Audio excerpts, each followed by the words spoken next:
جب تمہارے اوپر نااہل حکمران مسلط کر دیے جائیں تو یہ تمہارے اعمال کی سزا ہے۔ ایک روایت میں آیا اعمالکم اموالکم، تمہارے اعمال ہی تمہارے اموال ہیں۔ حجاج بن یوسف بڑا ظالم شخص ہے۔ حضرت حسن بصری رضی اللہ تعالیٰ عنہ فرماتے ہیں پچھلی امت کے لوگ اپنے سارے ظالم اکٹھے کر کے لے آئیں اور ایک پلڑے میں رکھ دیں، تو دوسرے پلڑے میں ہم حجاج بن یوسف کو رکھ دیں تو ہمارا پلڑا پھر بھی بھاری ہوگا۔ 70,000 لوگ اس نے اپنے ہاتھوں سے قتل کیے، 90,000 لوگ اس کے حکم سے کٹے ہیں۔ بصرے کا ظالم ترین حکمران حجاج بن یوسف۔ لیکن کچھ لوگ تھے کہ جو اس کے سامنے بھی حق بات کر لیتے تھے، اگرچہ وہ بہت سخت تھا اور بات بات پہ گردن کاٹتا تھا۔ کہتے ہیں بصرے میں ایک فقیر آ گیا تو حجاج بن یوسف نے اسے بلایا اور کہا کہ میرے لیے کوئی وظیفہ بتائیے۔ تو اس نے کہا کہ تمہارے لیے بہترین وظیفہ یہ ہے کہ تم دوپہر تک سوئے رہا کرو۔ اس نے کہا یہ عجیب وظیفہ ہے؟ کہا ہاں یہ تیرے حق میں اور امت کے حق میں بہتر وظیفہ ہے۔ کہا وہ کیسے؟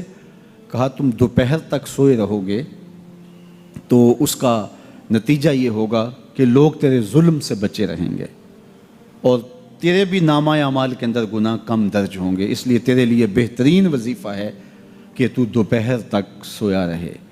حضرت شیخ سعدی شیرازی فرماتے ہیں جس کے جاگنے سے اس کا سونا بہتر ہو، اس کے جینے سے اس کا مرنا بہتر ہوتا ہے۔ بدترین حکمران بصرے کا، انسانوں کا قاتل، بات بات پہ گردن کٹوا دینے والا۔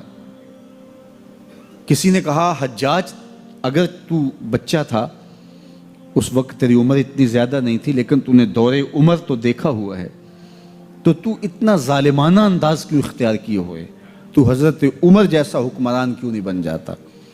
تو جو حجاج نے جواب دیا وہ سنیے، 2 لفظ اس نے جواب دیا، تبازروا اتعمر لکم، تم ابو ذر غفاری جیسی رعایا بن جاؤ، میں عمر جیسا حکمران بن جاتا ہوں۔ جب رعایا ابو ذر غفاری جیسی ہو تو حکمران حضرت عمر جیسے ہوتے ہیں، اور جب رعایا ہی جور و ظلم کی خوگر ہو اور اپنے رویوں کو ہم اگر دیکھیں کہ ہم کہاں کھڑے ہیں تو ہمارے اوپر ایسے لوگ ہی مسلط ہوتے رہیں گے۔ اگر میں مسجد سے نکلتے ہوئے جوتا چرا کے لے جاتا ہوں اور آرزو یہ رکھتا ہوں کہ میرے اوپر عمر بن عبدالعزیز جیسا حکمران آ جائے، تو میری یہ خواہش پوری نہیں کی جائے گی، کیونکہ میرے عمل کے نتیجے میں میرے اوپر حکمران مسلط کیا جائے گا۔ میں اپنے اندر جھانک کر کے دیکھوں، اپنے اندر اتر کے دیکھوں کہ میں کہاں کھڑا ہوں۔ میں اگر یہ دیکھتا ہوں کہ میرے اوپر بدترین حکمران مسلط کر دیے گئے ہیں جو ملک کو دونوں ہاتھوں سے لوٹ رہے ہیں، ملک کے وسائل کو چاٹ رہے ہیں، تو میں خود دیکھوں کہ میں کہاں کھڑا ہوں۔ انسان جب کوئی اچھی بات سنتا ہے تو انسان کی فطرت ہے کہ وہ آگے منتقل کرتا ہے۔ آج کل وہ شیئر کر دیتے ہیں نا، جو بات آئے تو آپ اس کو آگے بڑھاتے ہیں، دوستوں میں شیئر کر دیتے ہیں۔ تو یہ انسان کی فطرت سے افواہیں بھی اس لیے پھیلتی ہیں کہ جو بھی بات آپ سنتے ہیں فوری آپ کی کوشش ہوتی ہے کہ یہ سب سے پہلے دوستوں کو میں ہی بتاؤں۔ تو یہ انسانی فطرت ہے۔ تو جب افواہ اور ایسی چیز، کوئی غم کی خبر بھی ہو، کسی کی وفات کی خبر بھی ہو، تو اس وقت بھی انسان کی فطرت، سست سے سست آدمی بھی پھر جلدی جلدی فون کرتا ہے، آگے بڑھاتا ہے کہ فلاں سے ایک فوت ہو گیا۔ تو چونکہ یہ فطرت ہے، بات کو آگے بڑھانے کا شوق ہے انسان کے اندر رکھا ہے، اس سے چیزیں پھیلتی ہیں۔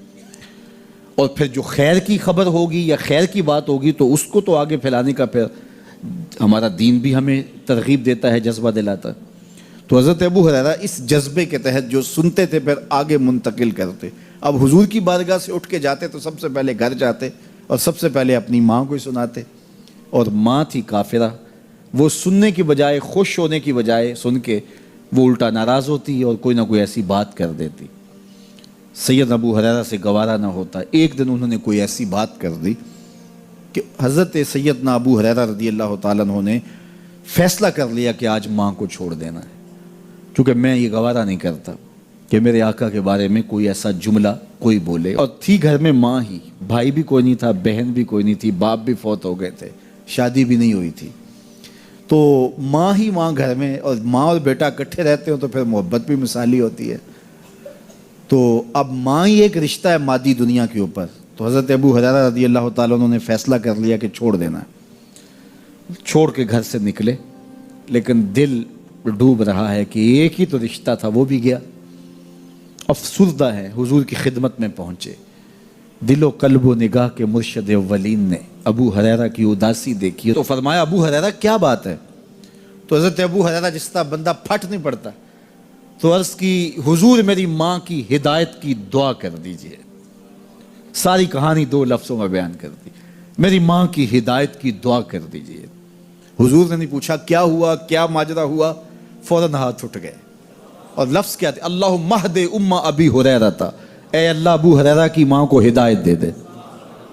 ادھر انہوں نے بے چینی سے یہ بات کہی، ادھر حضور کے ہاتھ اٹھے. پھر ان اٹھے ہوئے ہاتھوں کو خالی تو موڑا ہی نہیں جاتا. اجابت کا صحرا عنایت کا جوڑا، دلہن بن کے نکلی دعائے محمد صلی اللہ علیہ وسلم. تو حضور علیہ السلام نے ہاتھ اٹھا دی، حضرت ابو ہریرہ نے دوڑ لگا دی. کسی نے پوچھا ابو ہریرہ آج بڑی جلدی ہے؟ کہا آج ہی تو دیکھنا چاہتا ہوں، گھر پہلے میں پہنچتا ہوں یا حضور کی دعا پہلے پہنچتی؟ جا کے دروازے کو دستک دی، اندر پانی کے کھنکنے کی آواز آ رہی تھی جس طرح کوئی غسل کر رہا ہو. آواز دی تو آواز آئی، بیٹا ابو ہریرہ ٹھہرو. میں بھی آئی. کہا لہجے سے سمجھ گیا اس میں محمد عربی کی دعا بول رہی ہے. تھوڑی دیر کے بعد میری ماں آئی تازہ آثار وضو سے، اور غسل کی وجہ سے ان کے جو ہے وہ بالوں سے قطرے ٹپک رہے تھے، اور لبوں پر میرے حضور کا کلمہ جاری تھا. اللہ اکبر. سیدنا ابو ہریرہ تیرے مقدر پہ قربان.